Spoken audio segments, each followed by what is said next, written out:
खुदा उनके अज़ीम नाम में आप सबको सलाम।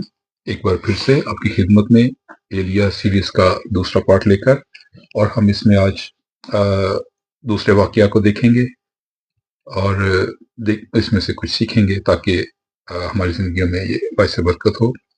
आइए इसके लिए हम पढ़ते हैं पहली सलातीन उसका 17वां बाब, उसकी 8 आयत से 17वीं या 18वीं आयत तक। तब खुदा उनका ये कलाम उस पर नाज़िल हुआ कि उठ और सैदा के सारपत को जा और वहीं रह।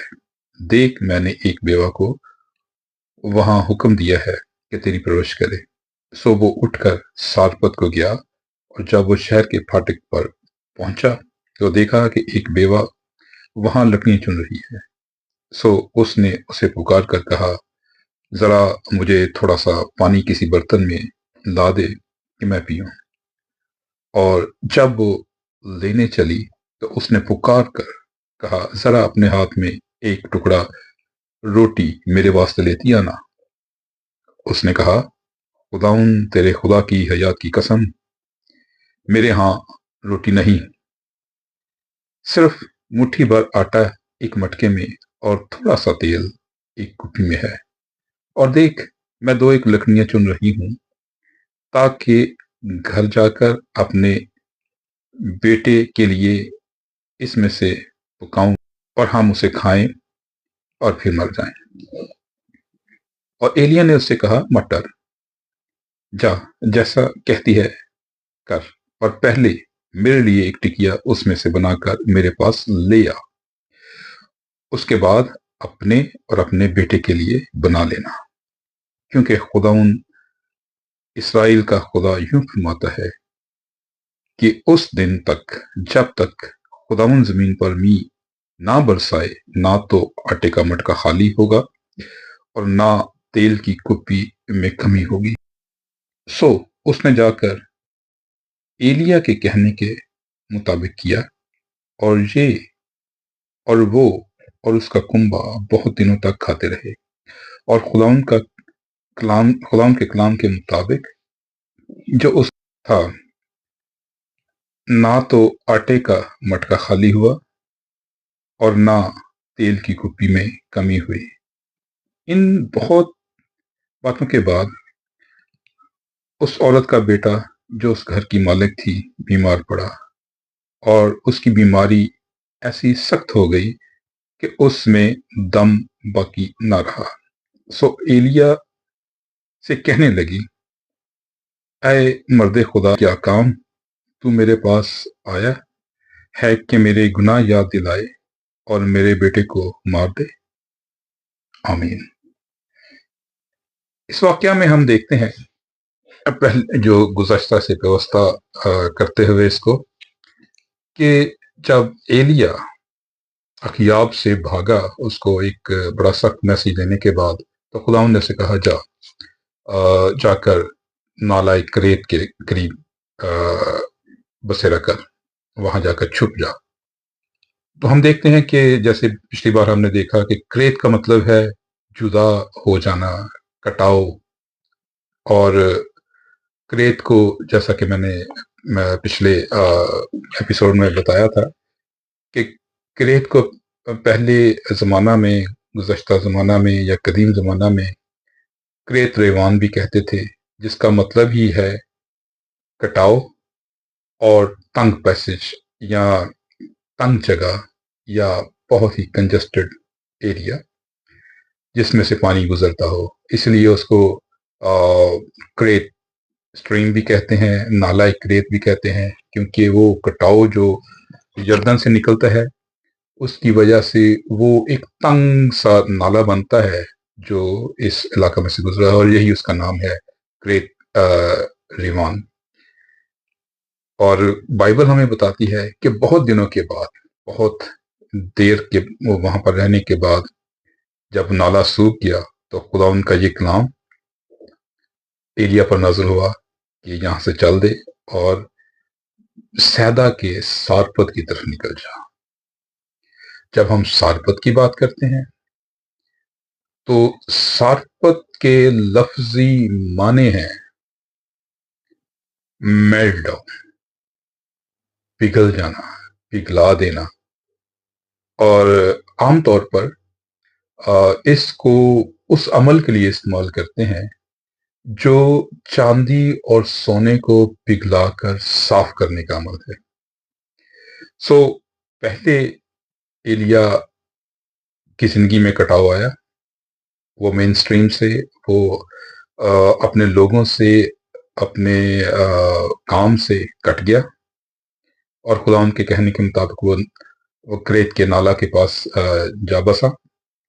और उसके बाद हम देखते हैं कि एक और फेस उसकी जिंदगी में आया जिसको हम कहते हैं मेल्ट डाउन फेस। सारपत उसकी जिंदगी में आया। और मैं नहीं जानता कि खुदा एलिया की जिंदगी में से किस चीज की सफाई कर रहा था। वो नबी था और नबी के ऑफिस में वो विराजमान था, खुदा की तरफ से मुकर्रर था और खुदा के हुक्म को लोगों तक पहुंचाने का जो है वो काम करता था। लेकिन खुदा ने उसको पहले काटा और नाला क्रेत में रखा।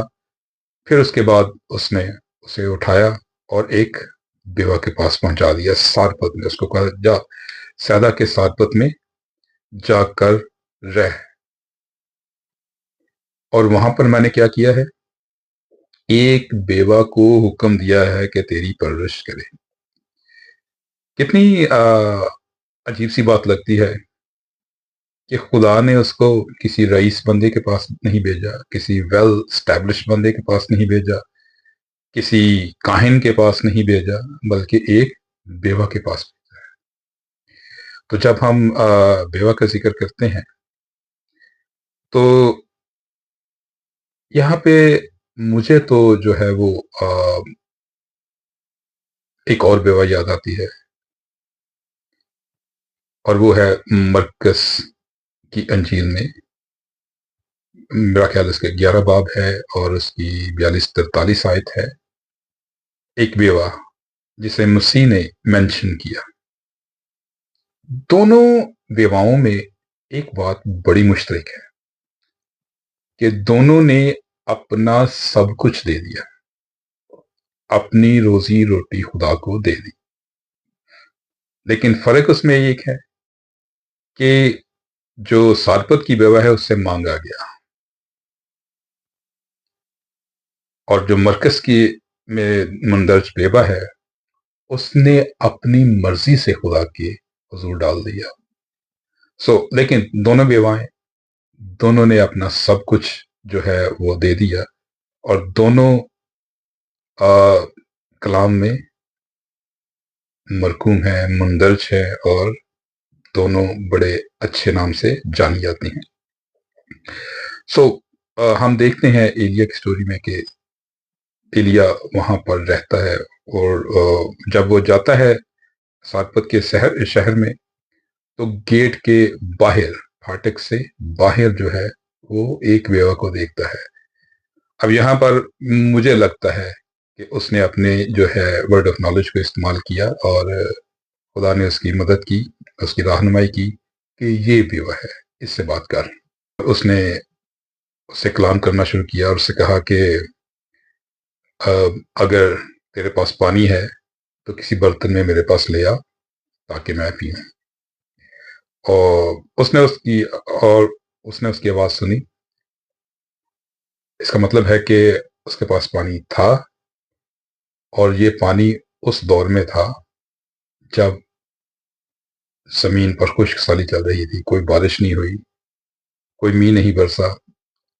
और पानी जो है शहर से खास तौर पर जब आप बाहर रहते हैं तो आपके लिए बड़ी कमोडिटी होती है, बड़ी कीमती चीज होती है पानी, अपनी जान को बहाल रखने के लिए।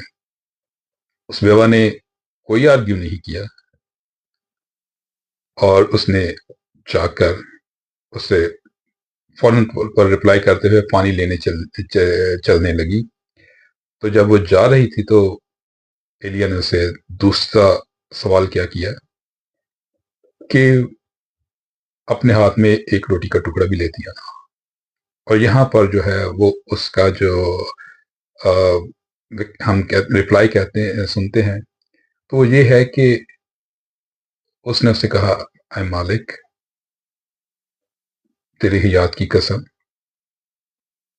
اور تیرے خدا کی حیات کی قسم، میرے پاس کچھ نہیں ہے، روٹی نہیں ہے میرے پاس، صرف ایک مٹھی آٹا ہے اور کپی میں تھوڑا سا تیل ہے، اور میں کچھ لکڑیاں چن رہی ہوں جس سے میں پکاؤں گی اور میں اور میرا بیٹا کھائیں گی اور پھر مر جائیں گے۔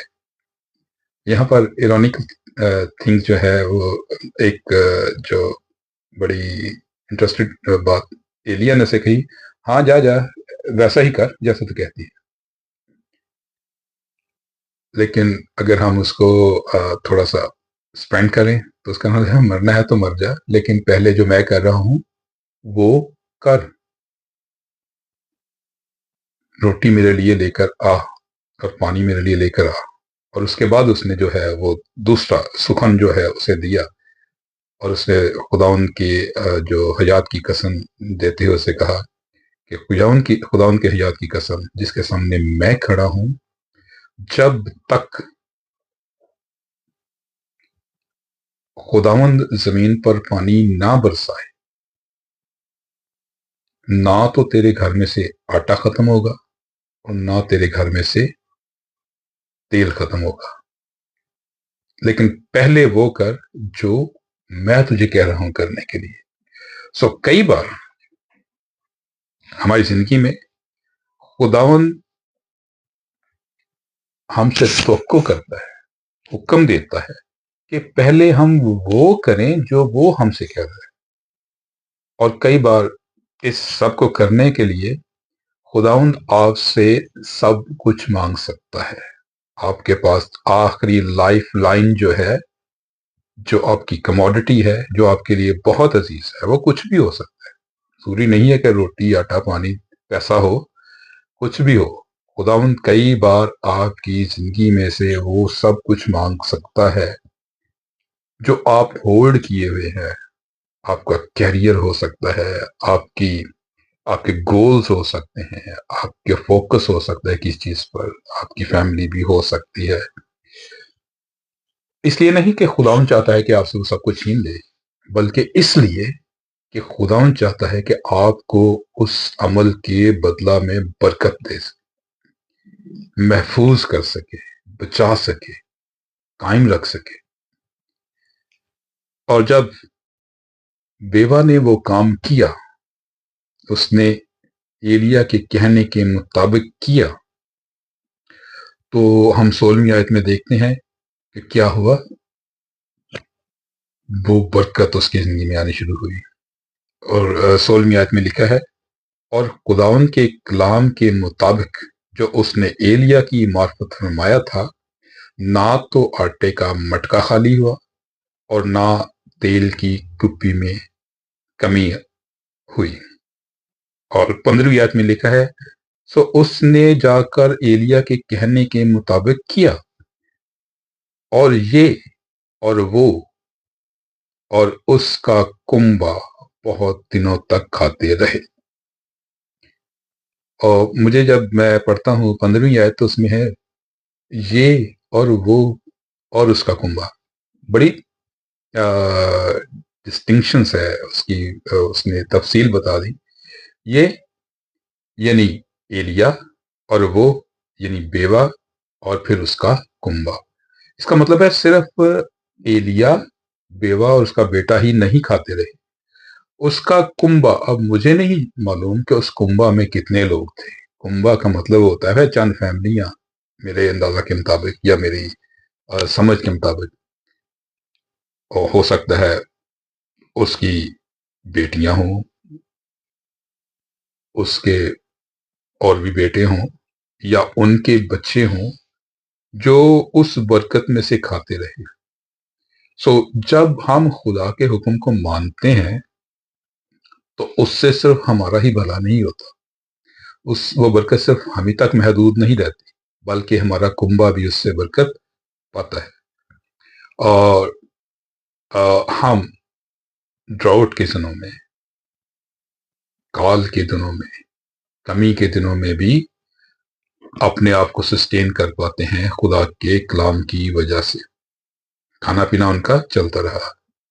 मैंने अपनी जिंदगी में बहुत बार देखा है, कई बार लगता है जैसे ड्राउट है, जैसे खुश्क साली है, लेकिन खुदावंद हमेशा मुझे मुहैया करता रहता है, और जो बरकत मेरे पास है, जहां तक मेरा बस चलता है, मैं उसमें से दूसरों को बांटता रहता हूं, ताकि मेरी बरकत सस्टेन करती रहे, मेरा गुजर बसर खुदावंद के हजूर होता रहे। खुदावंद ऐसे मौके आपकी जिंदगी में लाता है जहां वो आपसे सब कुछ मांग लेता है, और मैं जानता हूं, इन चीजों को मैंने बड़े करीब से एक्सपीरियंस किया है। कई बार बहुत सारी अच्छी चीजें, बहुत सारी चीजें जिनकी आप तवक्को कर रहे होते हैं, वो खुदा आपसे मांग सकता है।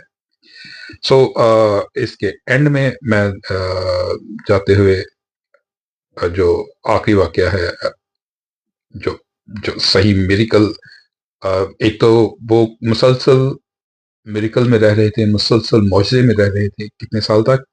तकरीबन 3.5 या 3.5 साल तक उन्होंने कंटिन्यू मिरेकल देखा है। ये सेम उसी तरह का मौजज़ा है जो इसराइल ने 40 बरस बियाबान में देखा। इस बेवा ने वही मौजज़ा अपने कुंबे के साथ इस ड्राउट में, इसमें, इस खुश्क साली में जो है वो देखा, और वो खाते रहे और जो है कायम रहे। सस्टेन किया खुदा ने उनको, सिर्फ एलिया की वजह से, क्योंकि एलिया उनके घर जाकर पड़ गया या उसने पड़ाव किया।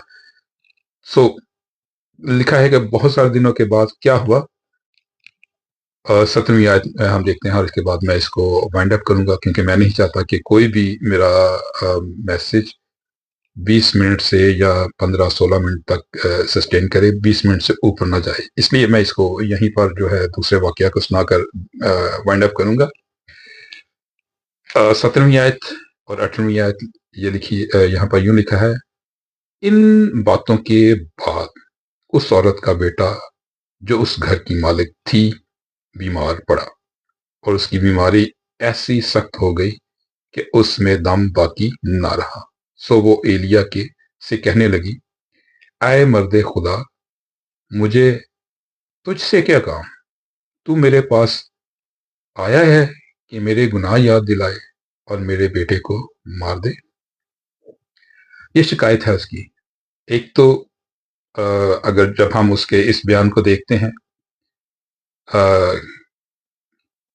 कि वो एलिया के पास आकर उसको कहती है, आए मर्दे खुदा, मुझे तुझसे क्या काम? इसलिए मेरे पास आया है कि मुझे मेरे गुनाह याद दिलाए और मेरे बेटे को मार डाले। सो उसने रियलाइज किया कि खामियां मुझ में है, शायद इसी वजह से मेरा बेटा जो है वो मुझसे छीन लिया गया है, लेकिन ऐ मर्दे खुदा, तू मुझे ये सारी चीजें क्यों याद दिलाना चाहता है? जब हम इसको थोड़ा सा पीछे जाकर देखते हैं, या जो ज्यूश रैबिनिक लिटरेचर है उसमें देखते हैं, तो उसमें हम देखते हैं कि एलिया ने फिर उसके बेटे के लिए खुदा से शिकवा किया, शिकायत किया कि खुदावन ऐसा क्यों? मैं इस बेवा के पास आया हूं और तूने इस बेवा का बेटा जो है वो उससे छीन लिया है। लेकिन हम जब इस वाक्य में सारी चीजें देखते हैं, तो ये 3 साल के अरसे के बाद एक बार फिर से खुदा रिवाइवल को उसकी जिंदगी में ला रहा है, एलिया की जिंदगी में। शायद इस अरसा में हम कुली तौर पर या वाज़ेह तौर पर कुछ नहीं देखते कि एलिया ने अगर कोई ऐसा मुआजिज़ा किया हो, या कोई कलाम खुदा का किसी और को दिया हो, या मिनिस्ट्री के किसी काम को किया हो। लेकिन एक तरफ जो है वो ड्राउट खत्म हो रहा है, एक तरफ जो है काल का पीरियड जो है एलिया ने प्रेडिक्ट किया है वो खत्म हो रहा है, और दूसरी तरफ एलिया की खिदमत जो है, एलिया की जो मिनिस्ट्री है, वो फिर से रिवाइव हो रही है। خداوند اس کو پھر سے استعمال کرنے کے لیے تیار کر رہا ہے۔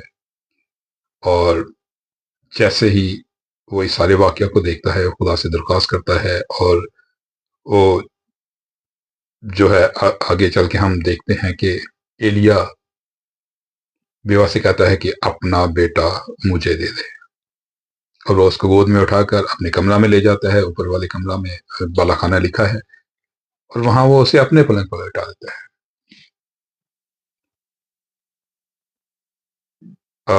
ایلیا جو ہے وہ اپنے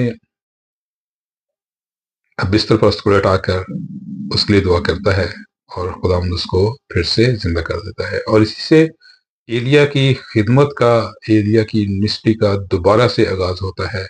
اور ہم اس کے بعد جو ہے اگلی دفعہ دیکھیں گے کہ کیسے وہ اس منسٹری کو دوبارہ سے کرتا ہے۔ کئی بار کئی چیزوں کو خدا ریوائیو کرتا ہے آپ کی زندگی میں، تاکہ ہم خدا کی برکت میں، اس کی خدمت میں، اس کے کام میں دوبارہ سے ان ہو جائے۔